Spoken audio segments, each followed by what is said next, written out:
Number 5. Engkau sedang berkendara di tengah malam ketika kau melihat seseorang sedang mencari tumpangan. Kau memutuskan untuk berhenti. Pemuda itu menyalamimu dengan gugup dan meminta tumpangan ke kota terdekat. Ia tampak mengalami masalah yang berat dan ia terlihat seperti belum tidur selama berhari-hari. Engkau mencoba memulai percakapan dan ia menjawab dengan sopan bahwa ia sedang tidak ingin berbicara saat ini. Engkau akhirnya memutuskan untuk diam dan memusatkan perhatianmu pada urusan mengemudi. Ketika memasuki kota, kau menghentikan mobilmu dan ia keluar. Aku tak punya uang, namun ia melepaskan kalung yang sebelumnya tak kau sadari tengah ia kenakan. Aku nomor 5. Ia menyerahkan kalung itu kepadamu. Kalung itu terlihat tua, seperti berasal dari masa kolonial. Dengan sebuah siluet terlihat di tengah. Kau tak bisa melihat dengan jelas sebenarnya siluet apakah itu, sebab gambar itu telah tergerus sebagian. Engkau mendongak dan melihat pemuda itu berlari menjauhimu dengan tergesa-gesa. Kau mulai merasa aneh dan berpikir, seharusnya tadi engkau tak memberinya tumpangan. Engkau melanjutkan hidupmu dan pada akhirnya melupakan peristiwa itu. Engkau mungkin tak ingat kapan semua ini dimulai, namun hal-hal aneh mulai terjadi.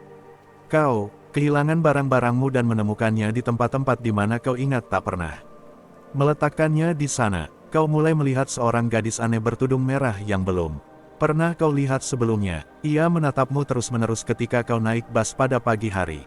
Rasa takut mulai memenuhi hatimu, namun kau tak pernah tahu apa sebabnya. Kau menemukan sebuah noda hitam di atas dinding dapurmu. Teman-temanmu mulai terlihat lebih pendiam bila berada di sekitarmu. Tidurmu sering terganggu. Engkau sering terbangun di tengah malam dan tanpa alasan yang jelas. Merasa takut akan sesuatu. Burung-burung gagak mulai berkumpul di sekitar rumahmu, tempat kerjamu, bahkan engkau melihat mereka di mana-mana. Mereka tidak berkaok maupun terbang mengelilingimu. Mereka hanya diam, mengawasimu. Kau mulai menemukan rambut hitam yang panjang di lubang pembuangan kamar mandimu. Kau tinggal sendiri dan rambutmu selalu kau potong pendek. Suatu hari ketika kamu pulang, kamu menemukan cermin di rumahmu telah retak. Cermin itu masih bergantung di dinding dan tak mungkin pecah begitu saja saat kau sedang tak ada di rumah. Rumahmu mulai berbau aneh, namun kau tak bisa menebak bau apa itu.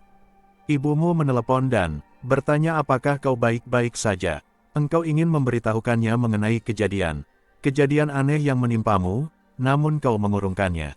Kau takut akan terdengar seperti orang aneh, maka kau pun menutup telepon itu tanpa menceritakan yang sebenarnya.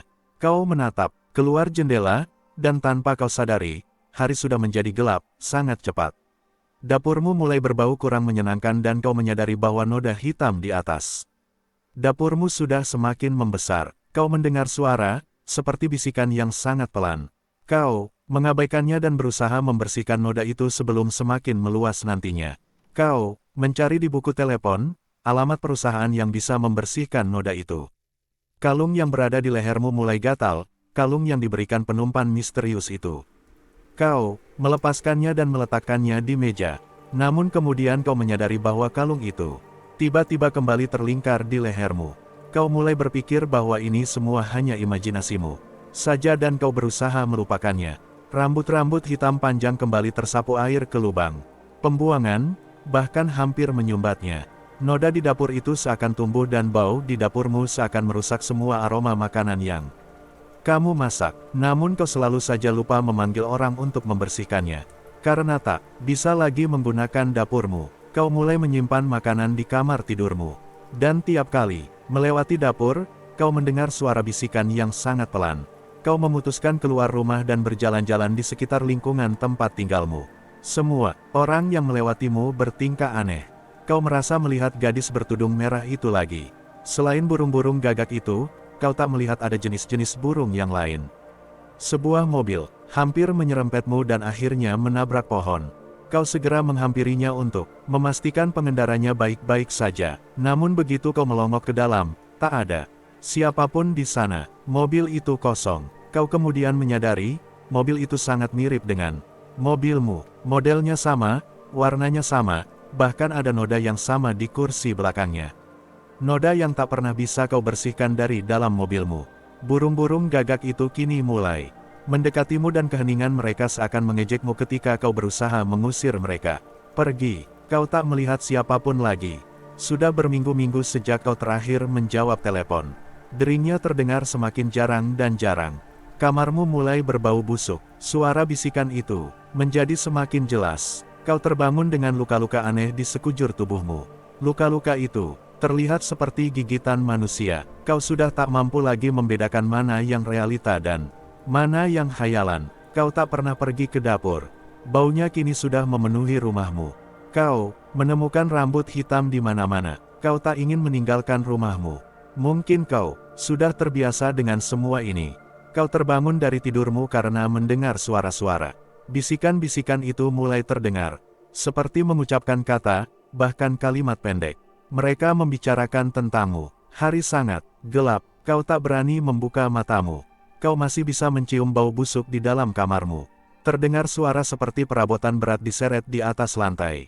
Kau hanya berbaring di sana, dengan mata terpejam erat. Sejam berlalu, 2 jam, 3 jam, tak ada apapun yang terjadi. Kau tidak bisa berpikir dengan jernih lagi karena kurang tidur.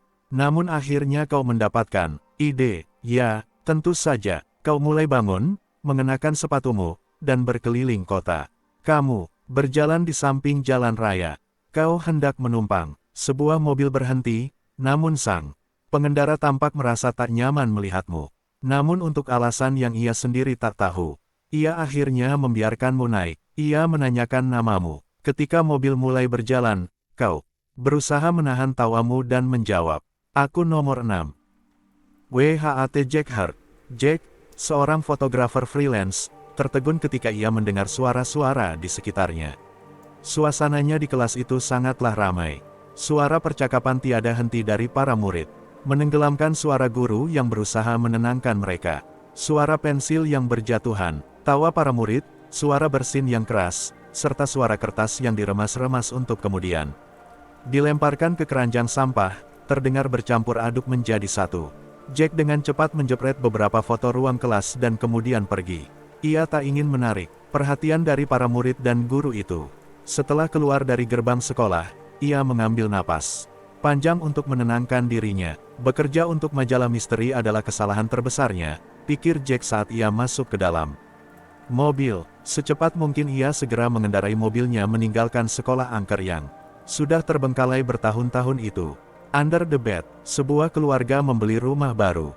Rumah itu hanya memiliki satu kamar tidur, oleh sebab itu mereka semua tidur dalam kamar tersebut. Mereka terdiri atas sepasang suami istri dan 2 anak laki-laki yang masih kecil. Kedua anak itu suka bermain di lantai, oleh sebab itu mereka menggelar kasur di bawah, dekat dengan tempat tidur mereka, supaya mereka bisa tidur di sana. Sementara kedua orang tua itu tidur di atas tempat tidur. Namun entah mengapa, sejak mereka pindah, mereka selalu menemukan kedua anak mereka dalam kondisi pucat ketika mereka bangun keesokan harinya. Suami istri itu selalu menanyakan apa yang terjadi, namun kedua anak itu sepertinya terlalu takut untuk menjawab. Hingga suatu malam, kedua anak itu tertidur dalam pelukan ayah mereka di atas tempat tidur. Tak mau membangunkan mereka, sang ibu lalu memutuskan untuk mengalah dan tidur di bawah, di mana anak-anak biasa tidur. Dan saat ia menoleh ke kolong tempat tidur, terlihat kardus-kardus di mana ia menyimpan barang 2. Mereka yang belum sempat dibuka saat mereka pindah. Dan di sela-sela kardus itu, di antara kegelapan tampaklah kepala seorang pria tua menyeringai, sambil melambaikan tangan ke arahnya. The Taxi. Seorang pemuda baru saja keluar dari stasiun kereta api. Hari sudah menjelang malam dan hujan mulai turun. Ia pun mengeluarkan payungnya dan mulai berjalan di bawah hujan. Begitu keluar dari stasiun, ia mulai merasakan perasaan yang tak enak aneh. Seperti ada atmosfer aneh yang menyelimutinya. Di luar stasiun terdapat banyak orang. Ia pikir biasa sebab mereka mungkin ingin pulang ke rumah. Mereka masing-masing menggunakan kereta api. Namun yang tidak biasa adalah, walaupun saat itu tengah hujan deras, tak ada satupun yang menggunakan payung. Mereka seolah membiarkan diri mereka diguyur hujan. Ia melewati mereka dan sebuah taksi berhenti di depannya. "Ayo naik," kata sang sopir taksi sambil membuka jendelanya. "Maaf, saya tak butuh taksi." "Naik saja," perintah sang sopir taksi, agak memaksa. Sang pemuda berpikir sebentar. Rumahnya tak jauh, namun ia ingin segera keluar dari atmosfer Yang aneh itu, sehingga ia memutuskan masuk ke dalam taksi itu. Aku tahu, kata sang sopir taksi ketika ia mulai melajukan mobilnya, ketika aku melihatmu. Berjalan dengan hati-hati seolah tidak ingin menabrak orang di jalanan yang kosong, aku tahu kau butuh bantuan.